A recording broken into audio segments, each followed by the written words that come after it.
Nikiwa kama ubavu wako, sitakubali ni kuacha upambane mwenyewe. Kama tutachoma mkuki, ni bora tuchomwe na tufe yote. Na kama tutashinda hii vita, ni heri tushinde tukiwa pamoja.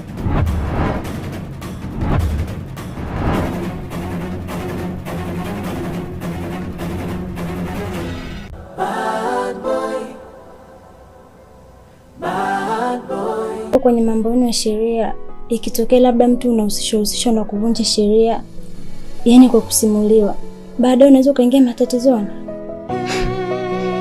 Swali zuri sana.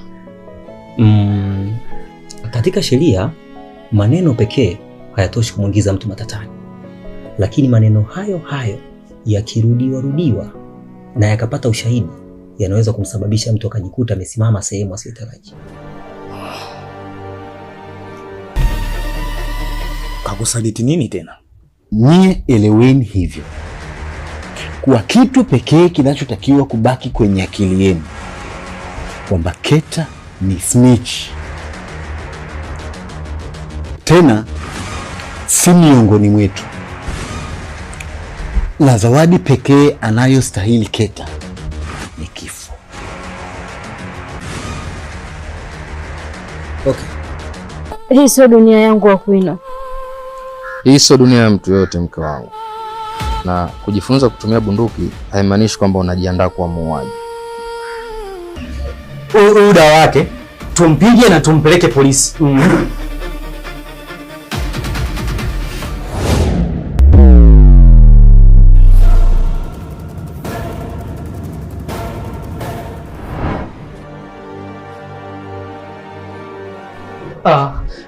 I'm sorry kama mkubwa. Sikukusudia kukupiga, nilikuwa tunataka nimkomeshe yule mshenzi.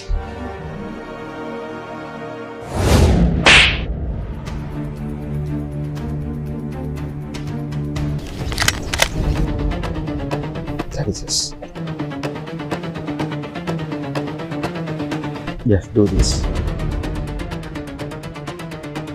Mungu wangu mimi. Kumbe unaweza kaingia matatani hata kama hujafanya kitu. Ndiyo, lakini kuna tofauti kubwa sana kati ya tuhuma na mashtaka. Tuhuma anatumiwa mtu yeyote, hata wewe mpenzi wangu unaweza kutuhumiwa tu. Lakini mashtaka yanahitaji rundo la ushahidi. Kwani nini ambacho kimetokea unataka kuniambia? Vuta pumzi yako taratibu. Kisha izuie. Kaza miguu yako. Acha mawazo yote. Macho kwenye target. Usitizame bunduki. Baki na lengo moja tu. Kisha fatua.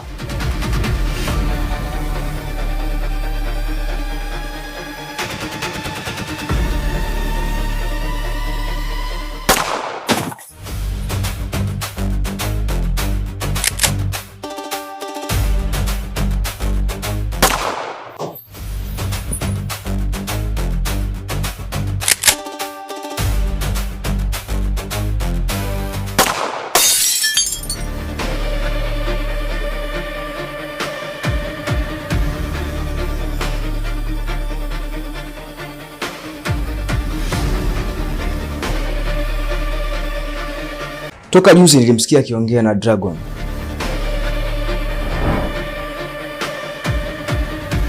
What? Dragon? Yeah, ni Dragon. Siwezi kukubali kipenzi changu Zebu akaishi na mwanaume jambazi sugu. Yaani wewe jamaa unatafuta matatizo ujue. Yaani mke wa mtu wewe unamuita kipenzi chako. Unajua kama mke wa mtu ni sumu. Wewe huna chochote unachokijua kwa sababu unalipwa mshahara na huyo jambazi. Mimi na Zebu penzi letu limeanzia mbali sana. Kuanzia tuko chekechea mpaka sekondari. Kabla ya huyo jambazi kuingilia kati mapenzi yetu. Sawa Mr. Lavalava. Limechukua muda gani likiwa linajirudia? Mara nyingi tu, kama mara 5 hivi. Na haukuona sababu ya kuniambia? Hadi inafikia hatua soko zima alikuwa na mashaka na wewe Nora. I'm so sorry. Sikujua kama ule mkaka anaweza kalishupalia ile jambo namna hii. Sikujua mpenzi wangu. Keta ni msaliti.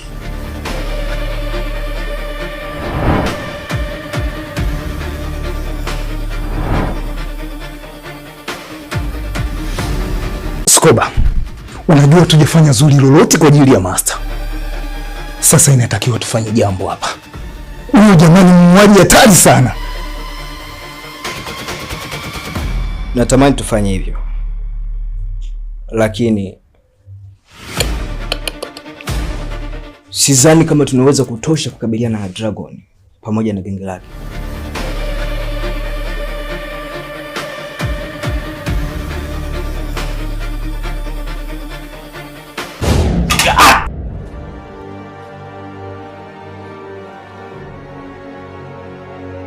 Pumbavu! Utakoma kuingia kwenye nyumba za watu ovyo ovyo.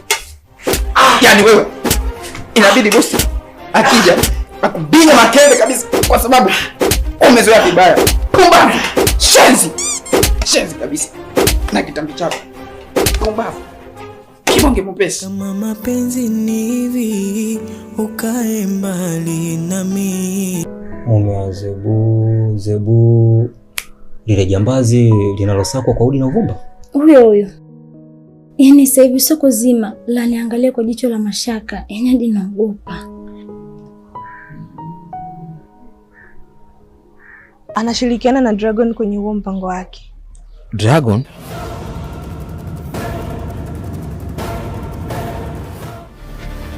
Yeah.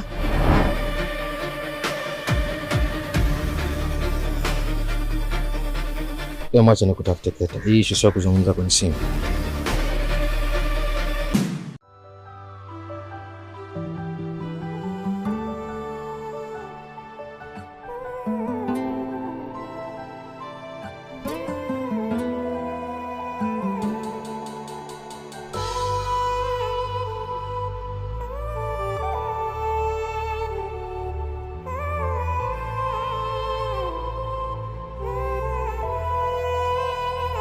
Nakumbuka siku ile tunapiga pingu za maisha, moyo ulikuwa mgumu kwako. Nilikutazama kwa jicho la hofu na kero ndani yake, sikuona thamani yako. Nikasema kama mapenzi ni upofu, ni bora nisikone. Kama mapenzi ni ujinga, ni bora nife. Nilijenga ukuta, nikaziba kila mwanya ya mahaba ndani yangu, ili usipate nafasi. Moyo wangu umekubali, tena umekubali kukupenda kwa moyo wote. Sio yule mgeni niliyemchukia mwanzo. Wewe ni nyumba yangu, wewe ni furaha yangu.